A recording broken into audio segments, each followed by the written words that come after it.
노화의 주범, 만병의 근원, 고혈압, 동맥경화 같은 심장질환, 성인 질환까지. 활성산소 때문입니다. 다른 것과 결합할 때 이제 문제를 일으키게 됩니다. 지방이 만나게 되면 심혈관계 질환이 생기십니다. 활성산소가 치매까지.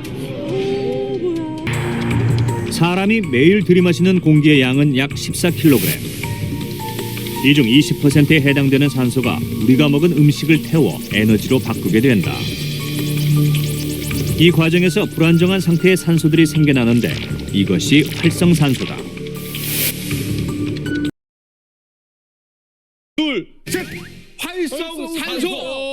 와, 이 활성산소가 노화의 원인일까요? 범이지죠. 네, 사실은 활성산소는요, 우리 세포에 신호를 전달하고 또 항상성을 유지하는 데 필요한 물질인데요. 너무 과하게 만들어져서 체내에 축적이 되게 되면은 우리 신체의 세포가 손상이 되고 또 노화를 촉진하고 또 더 나아가서는 치매나 암의 원인이 될 수 있습니다. 그래서 우리가 활성산소를 체내에 축적되지 않도록 하는 것이 필요한데요. 그것이 바로 항산화 기능입니다. 다들 잘 많이 들으셔보셨을 거예요.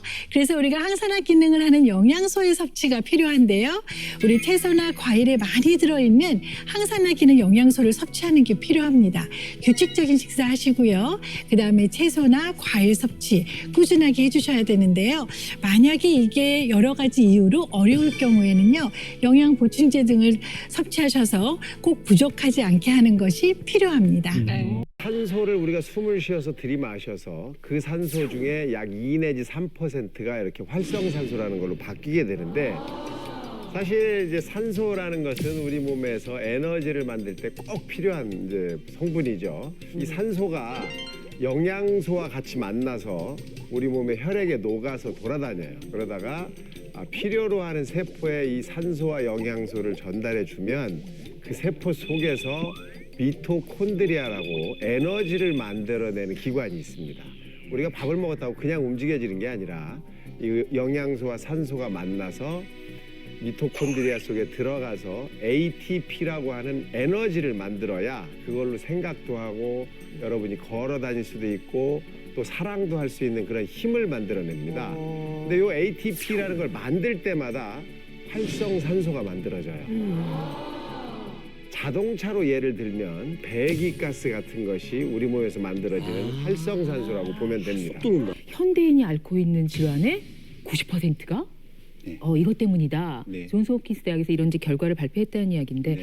활성산소가 어떻게 질병을 일으키게 되는 건죠? 네, 아까 말씀드렸듯이 활성산소 자체가 문제가 아니라 네. 활성산소가 다른 것과 결합할 때 이제 문제를 일으키게 됩니다. 네. 그래서 제가 활성산소가 어떤 것들을 공격하고 거기에 따라서 어떤 질환들이 생길 수 있는 거를 제가 간단하게 그림으로 준비를 했습니다. 네. 활성산소는 그거 자체가 문제도 되지만 무엇과 결합하느냐에 따라서 달라지게 되는데요. 그거에 따라서 어떤 인체에 영향이 있는지를 하나씩 말씀드리도록 하겠습니다. 네. 자, 그러면 네. 가운데 활성산소가 있어요. 각각 공격할 때 어떤 문제가 생기는지 먼저 활성산소와 지방이 만났습니다. 네. 자, 그러면 어떻게 됩니까? 네, 활성산소와 지방이 만나게 되면 심혈관계 질환이 생기십니다.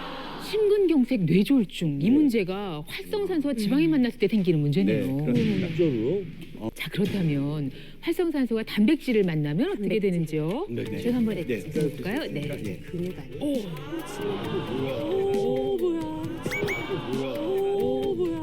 예, 여러분들 잘 아시다시피 알츠하이머 치매라고 하는 것이 가장 중요한 치매의 원인이게 되는데요. 이 알츠하이머 치매의 원인이 되는 것은 아밀로이드 베타라고 하는 단백질입니다. 근데 이 아밀로이드 베타라고 하는 단백질이 혼자서 옆에 있는 신경세포를 공격하는 게 아니고요.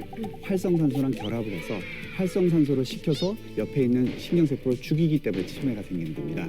그렇기 때문에 활성산소가 없으면 치매도 없습니다. 와, 아니, 활성산소가 치매까지 진짜 놀라운데요, 진짜. 네.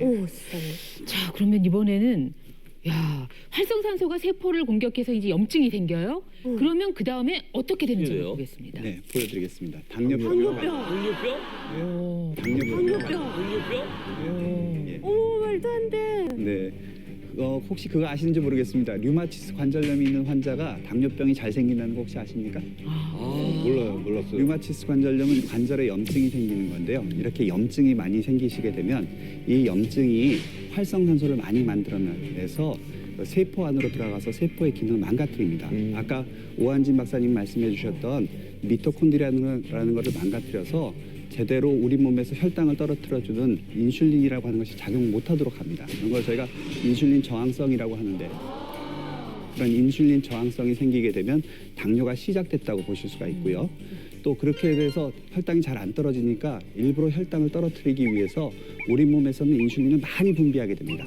그러면 췌장에 있는 베타세포라고 인슐린을 분비하는 세포에서 아주 무리를 하게 됩니다. 그래서 무리를 하다 보면 거기서도 또 활성산소가 많이 생겨서 결국은 그 활성산소 때문에 베타세포가 죽고 우리 몸은 제대로 인슐린 분비를 못해서 당뇨병에 빠지게 되는 것입니다.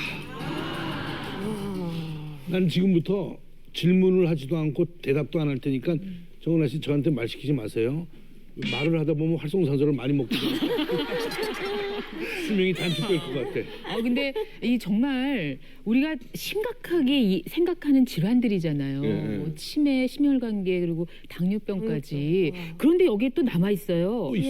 DNA인데 DNA를 공격하면 세상에 무슨 일이 생길까요? 활성산소가 DNA를 공격할 경우에 DNA. 열어주시겠습니다. 암이 여기에서 암까지 가는구나. 예, 우리나라 사망 원인이 1위인데 네. 역시 암을 유발하는 가장 중요한 원인이 활성산소입니다. 이야. 우리 몸에는 암을 일으키는 발암 유전자가 있고요. 반대로 암을 억제하는 암 억제 유전자가 있습니다. 그런데 이런 것들이 DNA가 정상적으로 잘 작용을 할 때는 큰 문제가 없습니다만 활성산소가 나와서 DNA를 변형시켜버리면 갑자기 발암 유전자는 발현이 되게 되고 암을 억제하는 유전자는 반대로 더 억제가 돼서 우리 몸에 암이 생기게 되는 것입니다. 너무 무섭다. 아니 이 정도 되면은 우리 몸에 있는 활성산소를 아예 싹쓸이로 다 없애버려야지 이런 병이 안 걸리는 거잖아요. 이제 알려주셨으면 어떻게 하면 없앨 수 있는지도 좀 알려주세요. 벌써요? 네. 네. 깜짝 몰아내게요. 그 활성산소에 대해서 제가 부정적인 점만 말씀드렸는데요. 사실은 활성산소는 우리가 살아가는 데 있어서 꼭 중요한 역할을 하게 됩니다. 또 중요한 역할이기도 해요. 그럼 어떻게 해야 돼요? 이랬다 저랬다 참. 게르기네 게르. 예, 예를 들어서 그 칼이 있더라도 똑같은 칼이라도 우리 이혜정 선생님 손에 들리면 맛있는 요리를 할 수가 있지만 똑같은 칼이라도 흉악한 범죄자한테 쥐어지게 되면 강도로 돌변할 수가 있는 거 아닙니까? 마찬가지로 활성산소도 양날의 검과 같습니다. 활성산소도 양날의 검과 같습니다. 그래서 우리 몸에서 여러 가지 중요한 역할을 하게 되는데요. 첫 번째 역할이 뭐냐면 세포의 성장을 돕는 역할을 하게 됩니다. 그래서 활성산소의 대표적인 게 뭐냐면 여러분들 소독약으로 쓰는 과산화수소 있죠. 네. 그게 대표적인 활성산소. 네, 그 아. 활성산소는 세포 성장에 있어서 굉장히 중요한 역할을 한다는 게 우리나라 대학교 연구팀에 의해서 밝혀졌는데요. 우리 몸에서 세포 성장을 하기 위해서는 과산화산소가 일종의 세포를 자극하는 신호 역할을 한다는 것이 알려져 있습니다. 그리고 이 과산화수소가 잘 작용하도록 하기 위해서 이 과산화수소가 세포를 성장시키는 동안은 사냥꾼처럼 이 활성산소를 잡아서 처리하던 효소가 일시적으로 동작을 멈춘다는 사실을 세계 최초로 우리나라에서 밝혀냈습니다. 이 활성산소는요 세균, 바이러스, 그다음에 곰팡이로부터 우리 몸을 보호하는 살균 작용을 하게 됩니다. 면역 세포에서 이 활성산소를 분비해서 세균 등을 처리하는 데 사용되기도 하고요. 장내에 유해세균이 많아지면 듀옥스라는 효소가 활성산소를 만들어서 장내 세균 수를 조절하게 됩니다. 활성산소가 우리 몸에 가서 세포도 보호해주고 살균 작용도 해주고 이렇게 이쁜 일만 하면 이 활성산소가 이게 정말 얼마나 이쁘겠어요. 어떻게 해야 되죠? 아직 뭐 현영 씨는 노화 이야기할 때는 아니잖아요. 그러니까 제 활성산소는 눈에 다 몰려 있나 봐요. 왜? 가끔 핸드폰을 예전에 막 여기서부터 아무 상관없이 막 보고 막 갖고 놀고 막 이랬거든요. 지금은 핸드폰 메시지가 오면 이렇게 가까이에서 보면 어리어리하게 보여서 자꾸 이렇게 떼어가지고 이렇게 답장 써가지고 이렇게 보내는 거 있죠.